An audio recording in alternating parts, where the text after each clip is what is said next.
Hi, how are you doing? Roger Murphy, and welcome to Clonmel Tiles and Stoves. Today we're going to be talking about the proper procedure in lighting your solid fuel or wood burning stove. Talk a little bit about what fuels to use, and more so I suppose what fuels not to use. All stoves would have been predominantly known as wood burning stoves. So we've really only got into this multi-fuel malarkey, particularly for the English and Irish markets, that let's face it, with the weather and the climates we have, predominantly you will not get the heat out of a fire unless you bang on the coal. Most open fire situations work roughly in the ratio of about between 27 and 30%. Stoves work in the complete opposite. Most stoves will be coming in at roughly 87% efficiency, so less than 13% going up the chimney. Fuels, here we have a selection. We just have timber, we have turf. What's vital about timber is the moisture content. That you can get a moisture content 20% moisture or less, and that really is the whole secret of getting what's known as a calorific wave of heat from your stove. They say it takes roughly 18 months split, chopped up and stacked in a well ventilated shed to get the moisture content down to that. Primarily, I suppose, what not to use would be coal, and I found this out with no matter what style or make of stove you get, be it from the highest end cast iron to medium range to lower end, if you're burning bituminous coal, it's going to kill any stove. It's the number one killer of all stoves is the bitumen coal. Now, stove coal, smokeless coal, fair enough if you have to use it. But again, I would just use maybe 8 or 9 lumps predominantly with a good mix of turf, sticks, briquettes, etc. The killer is the Polish coal or Colombian coal, because the bitumen content is just too high, it burns too hot. We can explain that later on with a little gadget that we can get here as well in the shop, a little thermostat here, and it'll show you that burning at its peak, where it's at its nominal temperature, it's at 200 degrees or 12 o'clock. So again, we'll move on there so quickly, and we'll just show you. This is a little device that I have here, and it'd be well worth maybe purchasing something like this, because a lot of the timber you see going around people's houses, they come in and you can actually see the ivy wrapped around the sticks. That's how fresh they're after being cut. And the difference between a moisture content that's higher than 20% or lower than 20% is actually 50% of your calorific wave. So if you're over 20%, you'll get half the heat. If you're under it, you get twice as much. So and don't be afraid to get into the pile of timber. Most of the timber coming, the outer timber is going to be drier anyway. So reach in, grab a stick, whatever it is there. This one is just handy. This little device, it actually measures the moisture content. We just power her up, and with the 2 prongs, we literally go across the grain, press it in,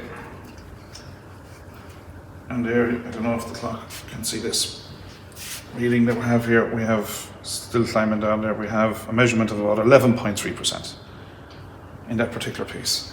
Now this is spruce. A lot of people say spruce, it burns way too fast. It would normally in an open hearth fire, but spruce burns hotter. So a mixture of spruce, we'd say ash, spalted beech. If you have your hardwoods and spruce, you'll get a hotter burn and a longer burn with the hardwoods. So, but I wouldn't be afraid, I wouldn't knock spruce, because if a stove is doing its job properly, you can close down the vents, close down your primary, close down your secondary air. So again, you're allowing the stove and the combustion to do the work, not the fuel. Fuel is just primarily to get this block of steel up the temperature. Once it's up there, it takes very little to keep it going. So with that, we'll move on.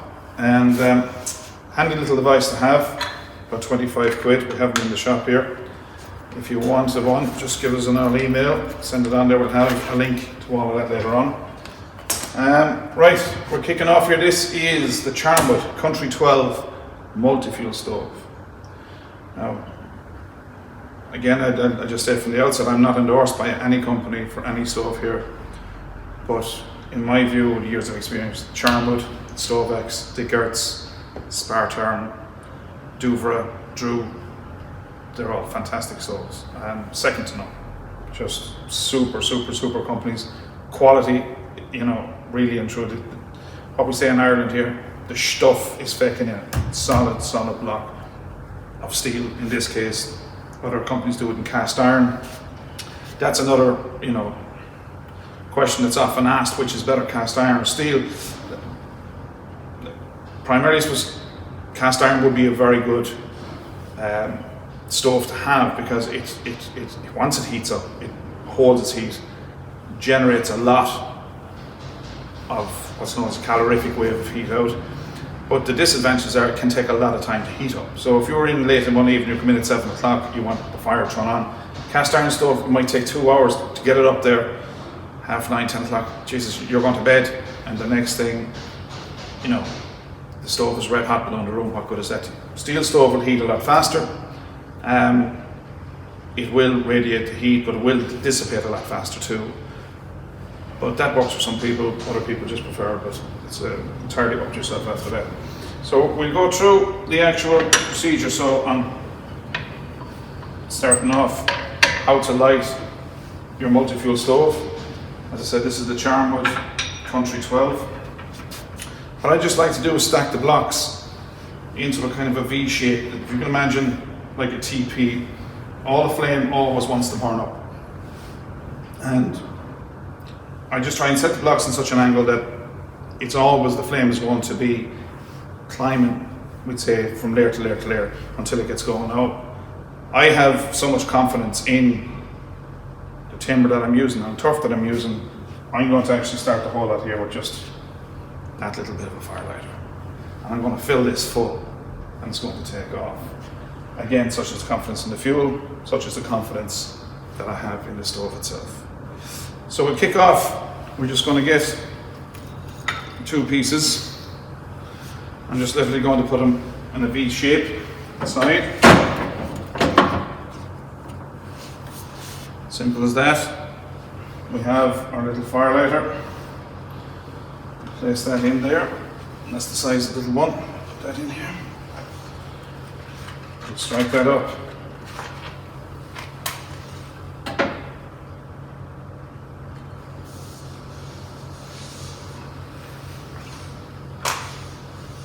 Now, when you're starting off a fire, it's handy just to have a couple of things. We'd say your kindling, or kippings, you call it here in Ireland, is important as well. Just little bits of timber, that's all, dry little bits.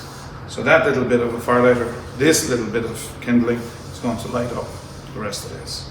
So again, I'm just piling it up in that little V shape. Little there's going. That's it. The rest now, as big and all as this is, because it's so dry, is going to take. I can just literally place it in whatever way I'd like to. There's a piece inside. I'm going to fill out the back. Now, normally you wouldn't do overstock a fire. I'm just proving a point here. So throw everything you see going in, throw in a bit of turf as well. Here we go. Let's see if we can squeeze any more. There's a little bit in. Another couple of bits here. Let's see how that goes. That's it. That's it. Now, we're going to close the doors here now. Again, quickly, you'll see here the rope. All of this is vital on a stove, that when you close your doors, that your rope is nice and soft, that you're going to get a good tight compression. So we close the doors here. It's the beauty of the Charmwood again. It has a serious locking mechanism in it. That's it. It should shut down. Now we're going to talk about the vents. At this stage, you'll have basically 2 controls in the airflow. 3 in the modern stoves, but 2, you'd have your primary and secondary control. Then you'd have your tertiary air and an air wash system in the modern stoves. But basically your primary and secondary means your primary source of air, which will always come in from the bottom. So you open them up full, and your secondary flow, which is on top, you open that up too. So basically at the start, open up everything. And you're going to allow the stove to get up to temperature. And that would normally happen maybe around, it takes about 25 minutes for stuff like this, maybe 30. The way you'll know is when you go to put your hand in front of the glass and you have to pull it away. You'll know at that stage up to temperature. At that stage, your primary vents, which are the bottom ones, always the primary air flow coming in the bottom, turn them off completely. So you literally just turn them off, boom, boom. And then the top one, which is the secondary, you just tap her in bit by bit until you see the flame. Instead of the flame going straight up now, it suddenly starts choking for air. It just starts licking around the glass and licking around the fuel. And that's when the stove will be at its peak. That's when now you're allowing the stove and the air to do the work, not the fuel. And you'll see the flame dancing around, and you'll see little, what I call a ghost flame, little spontaneous flame striking off as the hydrocarbons burn off. It's quite nice to see visually on a cold winter's evening. So basically, that's that in a nutshell. Yeah, lovely bit of kit. We have, we're just going to open that off, so we'll just give her a chance to get going again. You can see there, actually, even at this early stage, the response is so good on a quality stove. You can actually see once I shut her down, because there's such good controls in the stove, it literally kills the flame even from an early stage like this. That'll become more evident as the stove gets hotter. We'll come back to that maybe soon at a later date. We'll keep an eye on the gauges here as well. We see at the moment it's just on, it's normal, it's just starting off, it's quite cold. But when that starts climbing up towards around the 200 degrees C, 12 o'clock, that's when it's at its peak. So, other than that, I suppose with different stoves, I know in this particular one, you have your primary and your secondary. It's easy to go for it here. Some of the rounder stoves, you might have both controls on the bottom of the stove, but they'll be indicated to you. You'll see maybe a P and an S on it, you know, it's your primary and your secondary. So don't be too worried if, you know, your controls aren't exactly what I'm showing you here. Each stove will vary. Primarily, the main thing here is the fuel. The primary discussion we're talking about here is good, solid, dry timber. Turf, sticks, briquettes, fine. The liner won't really like the turf, but if you burn it off with good, strong timber, it'll come good after that. But coal, I suppose that's the lesson of today. I can't stress it enough. You won't see coal here, you'll see this thing hopping 200 degrees C. You know, once you start using your bitumen coal, you'll see it going into temperatures like 300, 350, 400 degrees centigrade. You're short not to now only an anvil and a fucking horseshoe, because you're literally going to start heat tempering that stove from the inside out. You're going to melt it from the inside out. Best example of that would be an open heart fire. You see what coal will do to an open heart grate in an open heart fire. Bearing in mind that nearly 70-80% your heat's going up the chimney. What's it going to do to a stove when the heat can't escape? You know, you're just literally going to heat temper that stove from the inside out. So, again, dry sticks, turf sticks, briquettes, everything should be hunky-dory. And yeah, any other questions, give us a shout by email, or you can phone us here, there's no problem. And yeah, hopefully we'll see you soon in the next video. Thanks for your time. Bye for now.